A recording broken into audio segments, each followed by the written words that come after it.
Thank you very much for attending. So I was asked to do two presentations, starting with ISUOG guidelines, which is quite relevant because we are at the ISUOG meeting. And also I believe there are lots of junior people here, people who are trying to improve their skills in cardiology, and there might be people who are interested in more advanced things. So we're going to split that up a little bit. We're going to start with the main guidelines.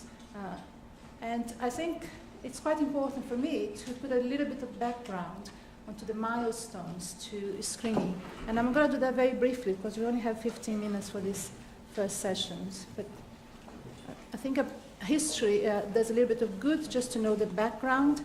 But screening really started in 1985, so it's quite a long time ago, probably before some of you were born.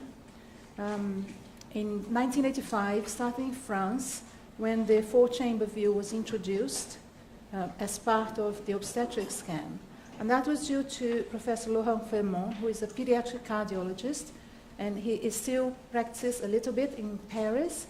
And so he introduced that in the World Congress of Pediatric Cardiology and Cardiac Surgery, very early days of fetal cardiology. And they screened 20,000 pregnancies over 2 years, and he was working very closely with obstetricians. So this interaction between obstetricians and cardiologists started a long time ago. So the four-chamber view has remained an important part of screening up to current days.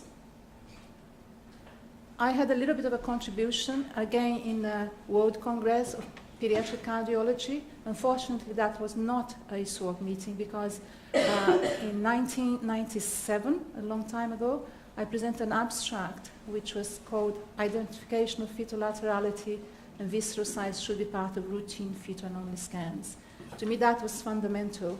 And contrary to Professor Fermont, that the four-chamber stood the test of time, my contribution was completely ignored.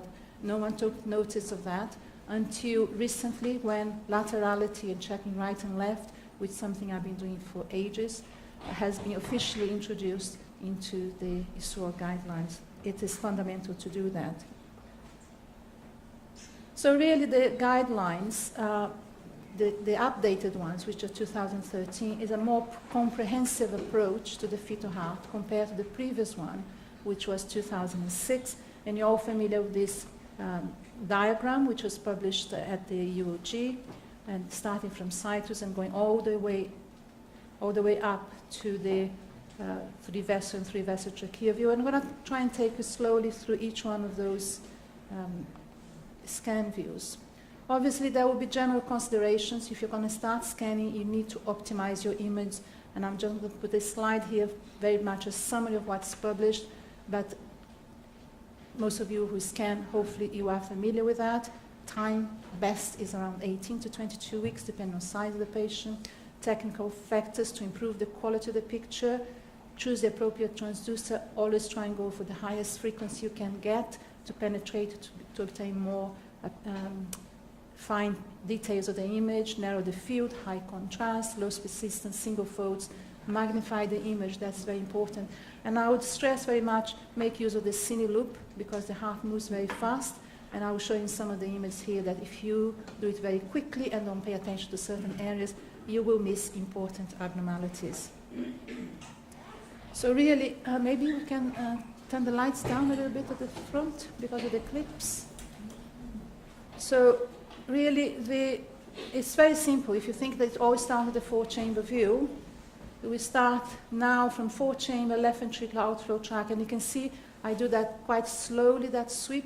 And if you do 3G and 4G and you're doing stick, you know that if you set your time for the stick at 5 seconds, you don't get anything, you lose the details. So you should try and do that sweep slowly so you can get the details. So we're going to try and break down that sweep from situs to the three-vessel trachea view, which is part of the 5 planes. So if we start with the first level, which is the abdominal circumference, you're familiar with that. So important on that is to check, obviously, fetal laterality. And laterality basically means you need to work out at the first step of your cardiac scan, find the fetus, but work out which is right and which is left. The baby can be in any position. You ought to do that at the beginning, otherwise you can get You get it right most of the time because most babies have the heart in the correct position, but your job is to find the ones that are not the common, it's to find the one that is unusual. And the unusual, not infrequently, is associated with abnormal position of heart, stomach, liver, portal system. So it's very important to do that in every single patient. So that's a cartoon of the abdominal situs. Fundamental, you would have determined the left and the right, not from the position of the stomach, but from the position of the fetus. And here we're looking for the aorta to the left of the spine, the inferior vena cava just to the right of the spine.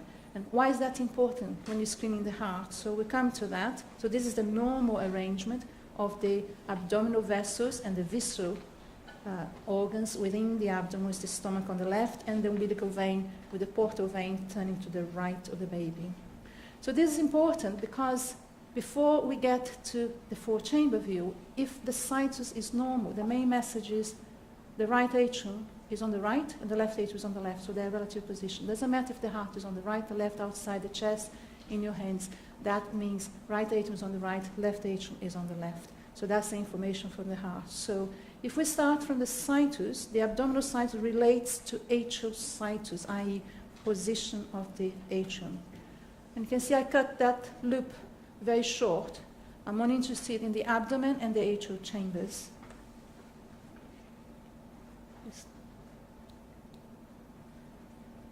I'll use my mouse.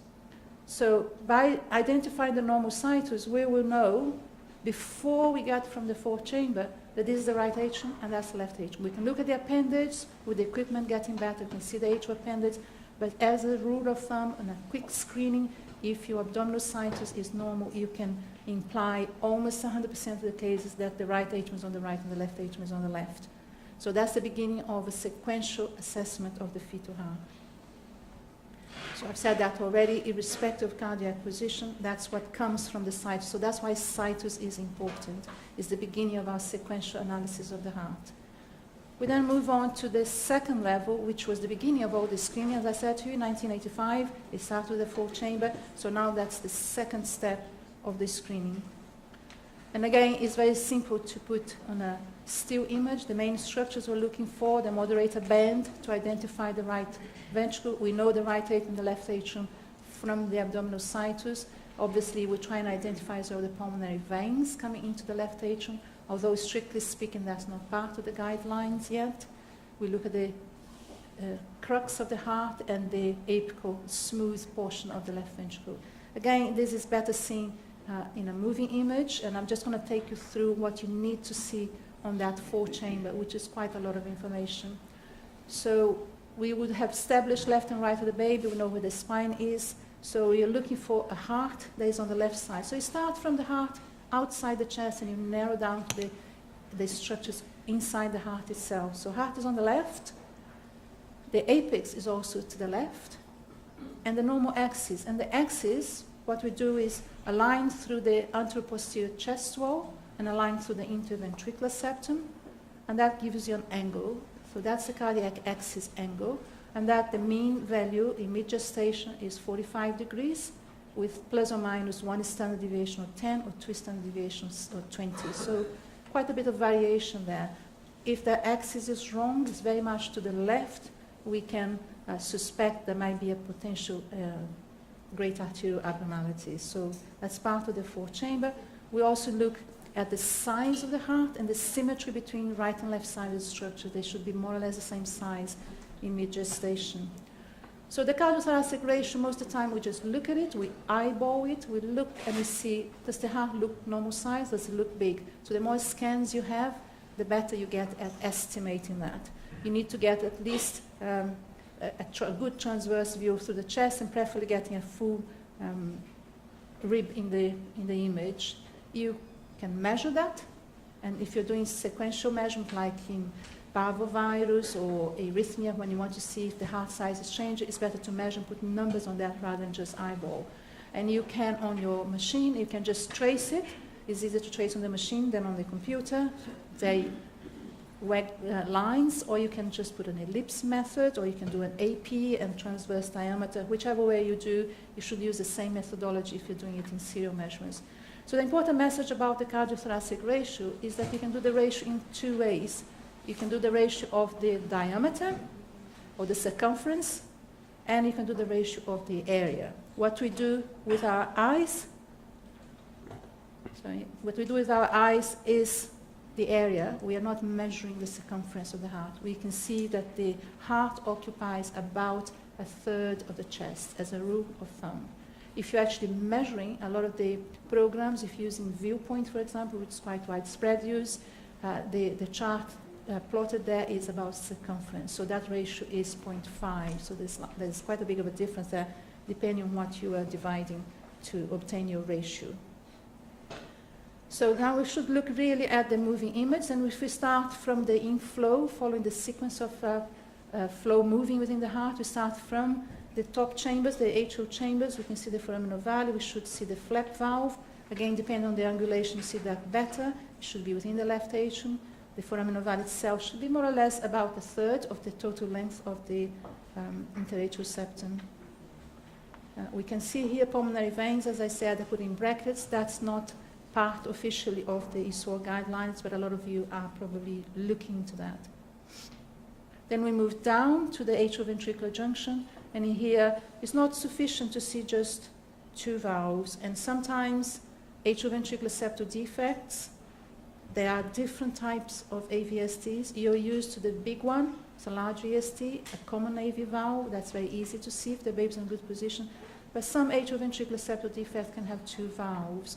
So it's very important to see the separate valves opening and closing separately, and to see the offset, which is the insertion of the valve. So the tricuspid valve inserts a little bit lower in the septum in relation to the apex than does the mitral valve. Then we move further down into the ventricular chambers. We should identify the moderator band. Remember this, there is variability in some babies. The moderator band is very easily seen. In other babies, it's not so big. In some babies, it's very prominent. Like everything, there is a range there. This is the typical aspect of the moderator band, which runs in the apical portion of the right ventricle, and the left ventricular apex is has a more smooth surface. And looking at that as well, you need to compare the wall thickness of the right and the left ventricle. Again, we don't measure that in every baby. I'll come back to that on the second lecture about how to measure the wall thickness if you need to, but they should be more or less the same, so to exclude hypertrophy. And of course, throughout the time, because you're looking at a moving image, you're looking at the rhythm that is regular, that has a normal heart rate. Again, you get used to that heart rate, which has an average of about 140, as you know. 120 to 160 roughly is the normal heart rate in pregnancy. And contractility, you can see the heart squeezes the blood. Again, a lot of that is subjective. So the more you scan, the more you get used to assessing that. And if you're doing screening, you probably have 5 minutes, 10 minutes to look at the whole heart, which is not a lot of time. So a lot of it is experience. So the more you see, the more you are able to spot minor problems. So then moving away from the four-chamber view, we have the great arteries views, and that we have to split them. They're split just to explain that, because people are used to a pattern recognition. If you look at something many times, you then, the next time you do, you require less time to identify, because your eyes get used to that. But really, the three vessel tracheal view, the left ventricular outflow tract, the right ventricular outflow tract, they are all in very close proximity. The distance is so small that it's very difficult to separate them. As you see, the clips will be very short. But the aim of that is to ascertain on the screen normality of the two vessels. If you can't ascertain that, then there is a problem. Then you need to refer or get a colleague to see, just to exclude it being a bad position of the baby, but you need to see that the arteries are connected to the appropriate ventricles, that look at their relative size and position. Look at the semilunar valves, the same as you look at the tricuspid, the mitral valve. We need to see the arterial valves opening and closing. And the vessels are more or less the same size, with the pulmonary artery being just a little bit bigger than the aorta. And then they cross each other. This was the first step of looking at the vessels at their origin. So if we break that down, the views of the outflow tracts into the left ventricular outflow tract, the important thing here is to see there is continuity between the interventricular septum and the wall of the aorta, with the aortic valve again in moving image, opening and closing. to make sure there is no significant stenosis. It should be very thin leaflets. And that's the view of the left ventricular outflow tract, almost like a 5-chamber view. And you see that clip is very, very short. You only need a tiny, tiny little tilt upwards of the transducer to move from the 4-chamber to the left ventricular outflow tract. If you do that very quickly, you will miss a VST there. You may not see that. So you need to do it slowly because that area is very, very small. So it's important to identify the aortic valve, and I would encourage you to use your cine loop and see that it opens and you don't see the valve, and it closes and you see the valve. So you know that's a normal valve. When it opens, it's completely unobstructed. And in doing that as well, you make sure that you're looking at that area slowly so you don't miss perimembranous VST, which are quite important. So that's all to do. That's all there is to the left ventricular outflow tract. We move one step upwards towards the upper mediastinal, which is the right ventricular outflow tract. So you can see here that you can say, oh, but this is the 3-vessel view. So they're all in continuity. They're not completely separate. They're not compartmentalized. So we have here the right ventricular outflow tract with the pulmonary valve. And this view, if you do it slowly, you can see the bifurcation of the pulmonary artery. If you do it too quickly, you miss the bifurcation and you get into the arterial duct because the pulmonary arteries are at one level and the duct is slightly higher. And then to the right, we have the aorta and the SVC, so that's merging already with the 3-vessel view, although here we're trying to see just the pulmonary artery coming anteriorly from the right ventricle. So this is the same cine loop, and then you can see that if you do it slowly, you have here the right ventricle, the pulmonary valve. When it's moving, you see it opening and closing. You can just demarcate here the branch pulmonary artery, the aorta, and the superior vena cava. So although it's the right ventricular outflow tract, we are coming up to the 3-vessel view. So again, doing that very slowly to see the left ventricle, the aorta coming here is the left ventricular outflow tract. Just a few seconds upwards here, we have the pulmonary artery and the bifurcation. And that's really bringing us already to the 3-vessel view. And the 3-vessel view, classically described, obviously has 3 vessels, and we'll come down into more details to see them, but the pulmonary artery a bit more anterior, the aorta in the middle, and the superior vena cava more posterior within the chest. Again, the same clip, just to say that you need to break it down, but obviously it's a continuum cine loop. So that's your right ventricular outflow tract with the bifurcation. If you go a little bit further up, you see the main pulmonary artery. It's difficult even to do it because it's such a short part of the clip. And then come back here.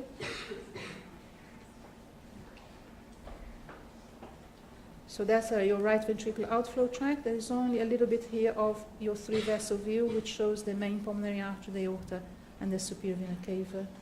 And then we're already on to the 3-vessel trachea view. Sorry, I'm going to break down the 3-vessel view from a slightly different position, baby, different fetus now.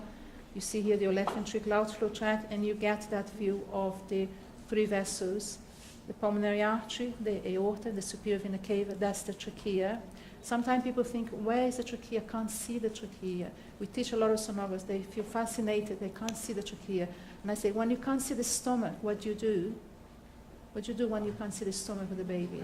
You wait. So if you can't see the trachea, wait, because the trachea you see because the baby is inhaling the fluid. So give it a bit of time, and it can get bigger and get smaller, yeah? So it's a fluid-filled structure here, and in the normal one, we come back to that in the 3-vessel trachea view. But the 3-vessel view, we have to see the number of vessels, which is easy, it should be 3 of them. We need to see their arrangement. They don't come labeled, although some of the techniques they're showing now, they're fine. You saw, it all comes labeled, but if you don't have that, you need to identify the vessels. You look at their size and their alignment. So those are the 3 vessels. So obviously there are 3 of them, and they are from left to right in that particular order: pulmonary artery, aorta, and superior vena cava. Also, the pulmonary artery is a little bit bigger than the aorta, which is a little bit bigger than the superior vena cava.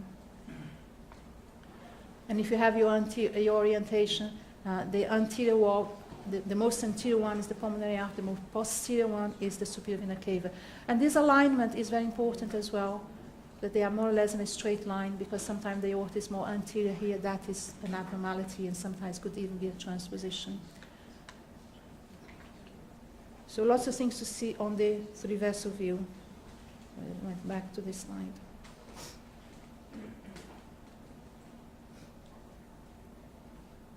So you should memorize that because it's coming twice. So that's our 3-vessel trachea view. Again, continuation of that clip. So it's slightly high up from the 3-vessel view, and you can see here the transverse aortic arch. That's the trachea, and you're familiar with that 3-vessel view and trachea view with a V sign, with the ductal arch and the transverse arch coming to the same side of the trachea, which is to the left. So really, we try to extend over about 15 minutes, something that you'll be doing in 5 minutes. 10 minutes perhaps, as part of your normal scan. And it's a long way that screening has moved from the 4-chamber view only. Somewhere here, we went back and we got into the laterality, which is now part of the screening. So we start with laterality and work your way up to the 3-vessel trachea view. Obviously, in 1985, there was nothing like this image on the 4-chamber view. Yeah, the equipment was different. Really, the quality of the image is nothing compared to what you can get today. So no excuse to miss a lot of things on the 4-chamber view today. Despite that, screening is a challenge.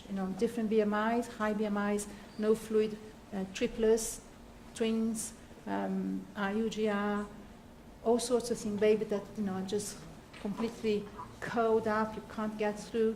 So it's like women and women that are coming throughout this screening room, and you have to be very alert because you need to find out, is there one that's different, yeah? And that baby may be a transposition.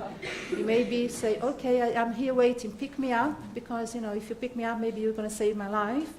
There's the other side as well. If it's a major abnormality, obviously sometimes the family opts for different course of the pregnancy. And as the more you see, the more you look, maybe you start picking up another baby that may have an abnormality. And those of you that are more experienced, there is another one there.